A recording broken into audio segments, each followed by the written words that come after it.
Olá a todos! Hoje é sexta-feira, estou bem atrasado aqui na minha gravação da lição 12, Paulo, missão e mensagem, né? É sexta-feira, agora é 10 horas da manhã e está um dia muito bonito. Felizmente amanhã é sábado. Eu gosto muito da sexta-feira porque no dia seguinte é sábado. Sexta-feira é um excelente dia, né? Porque sábado é o máximo. Muito bem, nós vamos estudar aqui sobre Paulo, né? O modo de trabalho de Paulo. Temos muito a aprender com Paulo.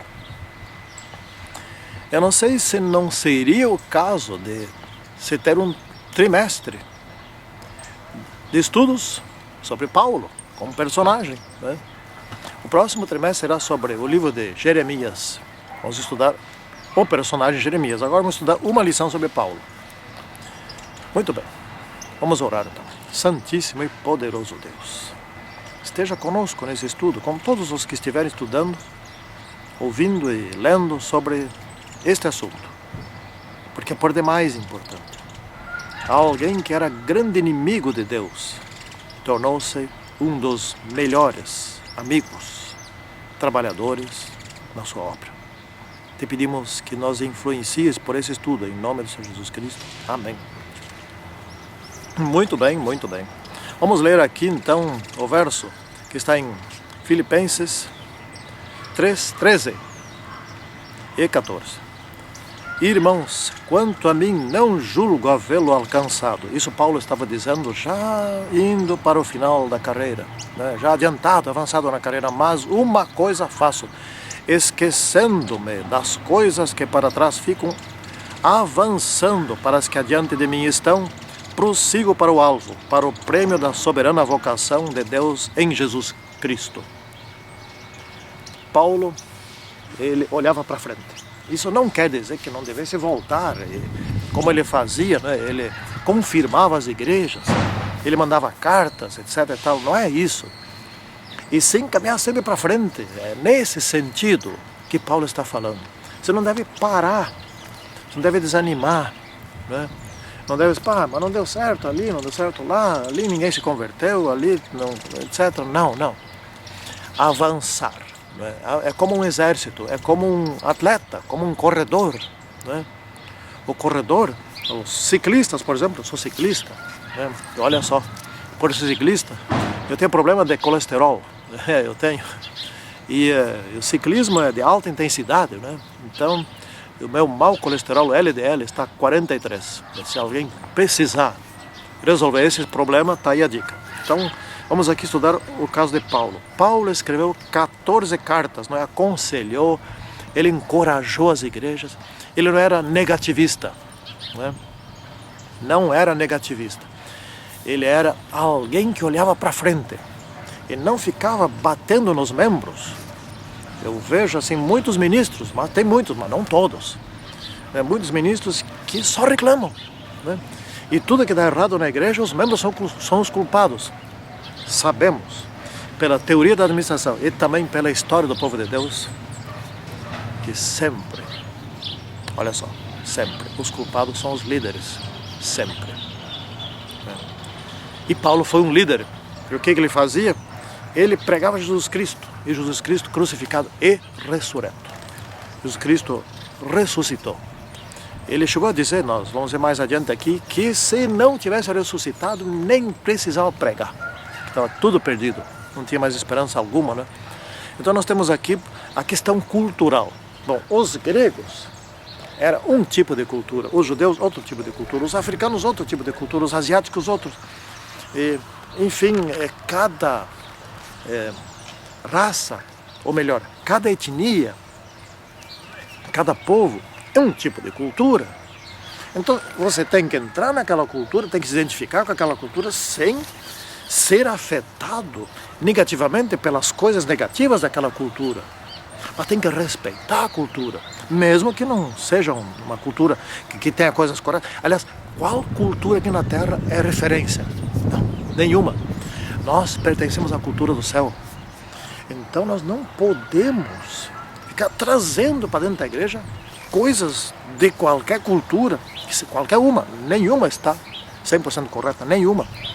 Mas temos que respeitar a cultura dos outros, atrair os outros para tirá-los de sua cultura sem ofendê-los. Eles têm que ir descobrindo as coisas, né? Assim que Paulo agia. Então a cultura influencia a nossa visão de mundo, né? Então os judeus, por exemplo, eles queriam sinais. Eles eram muito afetados por sinais, porque lá no tempo da saída do Egito, Deus mostrou muitos sinais poderosíssimos, 10 pragas, né? E depois, além dessas pragas, que Deus demonstrou poder, foi ali a travessia do Mar Vermelho, e depois do Rio Jordão, a queda de Jericó, durante a caminhada, o maná, né? Jorou água da pedra, etc, etc, etc, tantas coisas, a conquista, enfim, quantos sinais. Então os judeus queriam sinais, qualquer coisa fazia parte da cultura, isso ingressou na sua. Só que os judeus passaram a pedir sinais de alguém que já estava dando muitos sinais, que era Jesus Cristo, né? Mas queriam mais sinais. Jesus já estava, aquela transformação da água em vinho, tá? Primeiro, e depois outros, e aí eles pediam sinais. Não acreditavam nos sinais que já estavam vendo. Esse é um problema. E os gregos queriam discutir. Né? Faz parte da cultura. Está errado? Não está errado. Queriam debater, etc. E tal, queriam construir a sabedoria, a inteligência, o conhecimento. E queriam descobrir a ciência das coisas, né? Bom, então Paulo se adaptava ali, ia lá debater com eles, né? E essa é uma questão de adaptação, né? Para os judeus, Paulo trazia um Jesus crucificado, que ressuscitou, etc. Para os gregos, Paulo trazia um Jesus criador, um Deus criador, né? E debatia as coisas com ele, e entrava na filosofia deles, respeitava a filosofia deles. Chegou ao ponto de dizer para eles: olha, eu aqui estou pregando aquele Deus desconhecido que vocês estão homenageando lá, esse é o que eu estou pregando. Não, pois é, desconhecido, querem conhecer? E assim ia, né?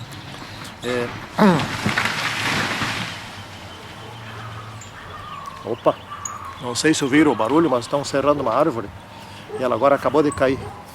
Espero que ninguém tenha se machucado, essa árvore é muito grande, por isso que eu olhei para lá. Bom, Paulo usava, por exemplo, ele partia do conhecido para o desconhecido. Essa é uma didática excelente. Eu uso ela, né? Por exemplo, em aula, eu uso muito o ser humano, que a ciência da administração está indo cada vez mais para o normal do ser humano. O ser humano quer ser feliz, quer se realizar, ele quer ter família, ele quer progredir, ele quer ser reconhecido, etc. Esse é o ser humano. Então a ciência da administração está indo assim, por exemplo, para você dirigir uma empresa, você tem que criar um ambiente gostoso. Chamam isso de arquitetura organizacional, né? Que é o conjunto de todas as coisas dentro de uma empresa que faz com que a empresa vença no mercado, e as pessoas dentro da empresa têm que se sentir agradáveis, né? E daí elas alinham com o plano estratégico da empresa. Bom, vamos para cá. Do conhecido para o desconhecido, aspectos cotidianos. Então ele usava, por exemplo, naqueles tempos ali, os soldados romanos, os atletas, né? As competições olímpicas, etc. Eu não sou um competidor, eu sou cristão. Então, cristãos não querem competir com outros cristãos, ou seja lá com quem for, né? Mas nós podemos usar os jogos, etc. e tal. Agora nós temos aí, tivemos o Pan-Americano, etc. Podemos usar como ilustração. Paulo usava, Jesus também usava, etc. Então o soldado romano é fiel, etc. e tal, é disciplinado, etc. As coisas nos servem, né? Os atletas, eles se exercitam, por exemplo, voltando. Eu sou atleta amador, né, de ciclismo. Eu não sou um ciclista de passeio, eu sou ciclista de horas de pedal, né? Por exemplo, domingo, né? 3 horas de pedalada, 4 horas de pedalada, 2 horas. Mas daí durante a semana tem que treinar. Eu treino 4 vezes por semana, 50 minutos, né? Forte, muito forte. Isso é para a saúde. Meu objetivo é saúde, ter mente clara, né? Mente sã, um corpo são. Eu quero ter longevidade. Eu estou com 65 anos. Quando chegar a 75, quando chegar a 85, se chegar lá, se o mundo chegar lá, eu quero ser ter uma boa mente, né? É assim que Paulo trabalhava, né?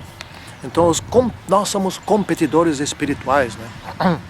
E seguindo aqui em frente, Paulo, ele obedecia à lei, os 10 mandamentos.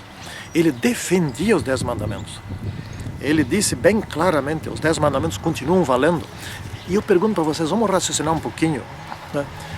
Por que será que aquilo que diz não matarás, não adulterarás, não furtarás, não dirás falso testemunho, não, etc., não cobiçarás, etc., etc., etc., por que isso teria caído fora?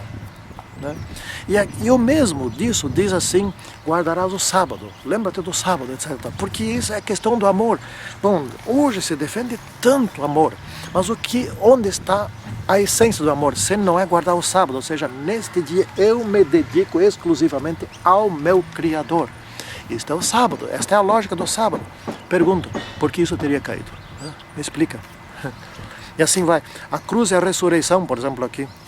Aí vem aquela pergunta, aqui não precisa falar muito, vem aquela pergunta. Do que adiantaríamos nós pregar, nós estudar a Bíblia, nós crer em Deus, etc., se Jesus não tivesse ressuscitado? Para que serviria isso? Que utilidade teria isso? Né? Sem ressurreição, Paulo disse, é vã a fé. Os mortos serão sempre mortos. Né? E a tal da imortalidade, né? Só Deus é imortal e só Deus tem a imortalidade. E só Deus pode conceder a imortalidade. Pode tornar imortal qualquer pessoa que esteja ligada a Ele. Né? Então o conceito de imortalidade da alma é um conceito anti-Deus. Porque como alguém outro que não é Deus é imortal, então seria outro Deus? Não, isso está fora da lógica, não precisa nem apelar para a Bíblia, é fora da lógica. Então são todos deuses, são todos com as mesmas qualificações de Deus? Não, nem os que morreram para sempre, nem os que estão vivos aqui vivem para sempre. Todos dependemos de Deus para viver mais ou viver menos, para morrer ou para viver. E felizmente Jesus ressuscitou, portanto.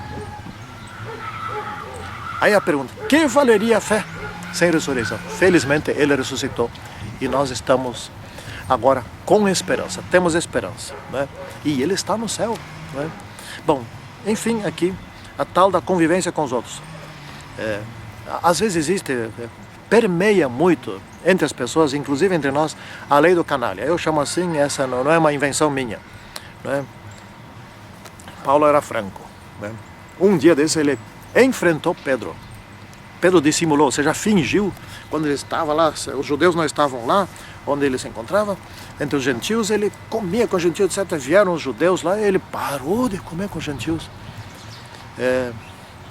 E Paulo descobriu isso, foi em frente a Pedro. Pedro, o que tu está fazendo? O que tu está pensando? Tu não é um ungido do Senhor? Tu não é um servo do Senhor? Tu não andaste com Jesus Cristo? E agora tu está fazendo de conta que é diferente? Tu está fingindo? Aquilo que tu sabe que é o correto, tu não segue? Tu segue aquilo que os outros acham que é o correto, que os outros estão defendendo, só para não enfrentar os outros? Pedro, vá ter vergonha na cara, né? Paulo era assim. Pior que eu também sou meio assim, né? Gente, nós não podemos ser canalhas. Não vi nada, não sei de nada, etc. Tal. Eu faço de conta que está tudo bem, os outros também fazem de conta que está tudo bem, e na verdade não está tudo bem. Estamos dissimulando. Às vezes, se tem que dizer as coisas. Mas as pessoas não querem dizer as coisas que tem que ser ditas. Está escrito, mas não dizem, não enfrentam. É importante que nós sejamos francos uns com os outros. Educados, sem dúvida, mas firmes. Pedro foi firme. Jesus foi firme. Jesus chegou a chamar Pedro, afasta-te de mim, Satanás, né? Chegou a chamar alguns judeus de túmulos caiados. E assim vai. Tem que ser firme, tem que ser verdadeiro, correto. Senão, ficamos só passando a mão por cima e achando que está tudo bem, quando na verdade estamos indo só para trás, né? Paulo, por exemplo, teve uma discussão forte com Barnabé por causa de Marcos, né? E por causa de Marcos também, no caso Marcos, Marcos era um fracote, né? Falhou, etc e tal. Talvez, aqui eu não sei, talvez, se Paulo não tivesse sido durão com Marcos, talvez Marcos nunca tivesse reagido, né? Então, às vezes a gente tem que ser durão com alguém, né? E Paulo foi, será que foi severo demais com Marcos? Eu não posso julgar. Mas uma coisa eu sei, Marcos se tornou um grande mensageiro. E talvez aquela dureza de Paulo tenha influenciado fortemente nesse sentido. E depois eles se acertaram. E Marcos perdoou Paulo, né? E se acertaram. Isso que é bonito. Mas Paulo quis o bem. Paulo quis o certo. Quis a melhor coisa para Marcos e para o Evangelho. Paulo não era uma pessoa neutra, né? Paulo não era alguém, vamos dizer assim, uma pessoa que, tudo bem, passa por isso, não tem problema, etc. Não. Paulo era firme. Paulo assumiu ser um servo de Deus. O que mais nós diremos aqui sobre Paulo?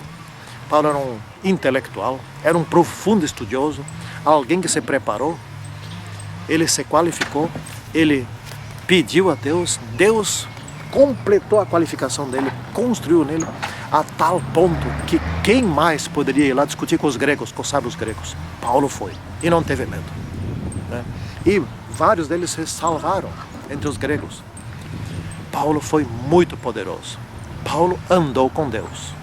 Paulo é quase como um Enoque, né? Paulo foi um grande, mas foi grande por quê? Porque ele se sentiu pequeno, porque ele se sentiu humilde. E Deus usou as suas qualificações e as turbinou, as elevou.